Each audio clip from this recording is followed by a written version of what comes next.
সময়ের সাথে আপনি তাল মেলাতে চাইলেও আপনার সঙ্গে সময় তাল মিলিয়ে চলে না। এমন এমন পরিস্থিতি এসে উপস্থিত হয় যে সমস্ত সময় যেন ওলটপালট হয়ে যায়। আমি ঠিক করেছিলাম যে প্রতিদিন আমি আপনাদের সঙ্গে একটা করে মিনি ব্লগ শেয়ার করব। কিন্তু ওই যে সময় আমাকে সাথ দিল না, পরিস্থিতি সবকিছু ওলটপালট করে দিল।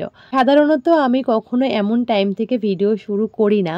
এখন ঘড়িতে কটা বাজে সেটা আমি আপনাদেরকে একটু পরেই দেখাচ্ছি। আপনারা তো এইটুকু বুঝতে পারছেন যে আমি রাতেই ভিডিওটা শুট করছি। মানে আজ হচ্ছে জগদ্ধাত্রী পুজোর মহা অষ্টমী। আমাদের সঙ্গে ঠিক তার আগের দিন মানে সপ্তমীর দিন শুক্রবার যে হঠাৎ করে এত বড় একটা বিপদ হয়ে যাবে সেটা জানা ছিল না।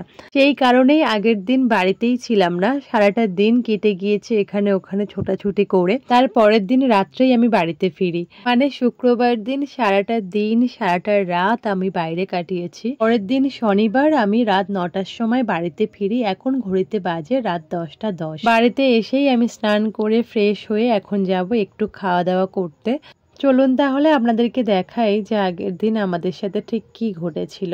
একদমই দিনের শুরুতেই মা বাসি বিছানা থেকে উঠে ছড়া ফেলছিল। ঠিক তখনই উঠানে জলে কাদায় পাটা পিছলে উনি পড়ে যায়।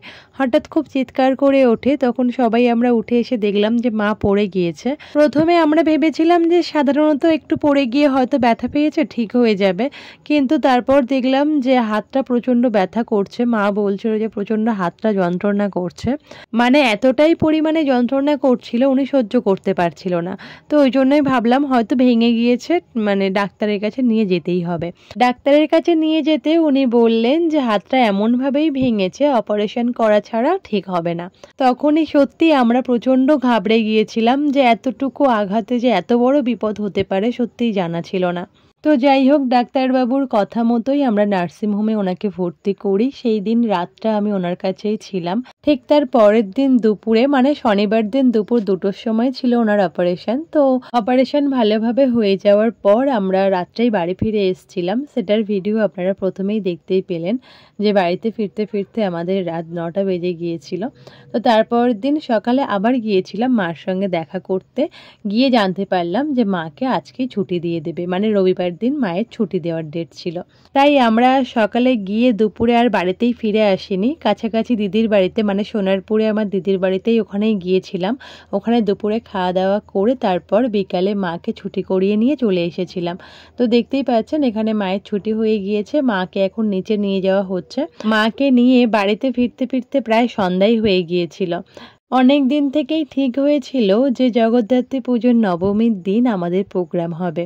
হ্যাঁ, আমাদের একটা প্রোগ্রাম ছিল। তো সেটা আমি নাও করে দিয়েছিলাম যে আমি করতে পারবো না, যেহেতু মা হসপিটালে ভর্তি থাকলে আমি প্রোগ্রাম করতে যেতে পারবো না।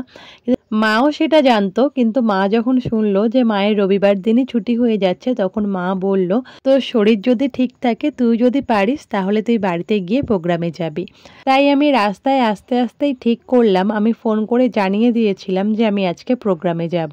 সংসার সামলানো, শ্বশুর শাশুড়ির খেয়াল রাখা, যত্ন করা যেমন আমার দায়িত্ব, যেমন আমার কর্তব্য, ঠিক তেমনই আমার কাজের জায়গাটাকেও আমি একই রকমভাবেই ভালোবাসি, একই রকমভাবেই সম্মান করি।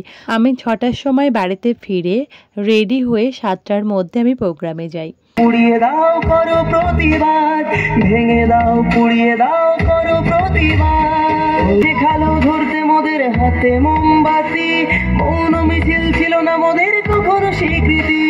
সাক্ষী আছে লঙ্কা কাণ্ড কুরুক্ষেত্র।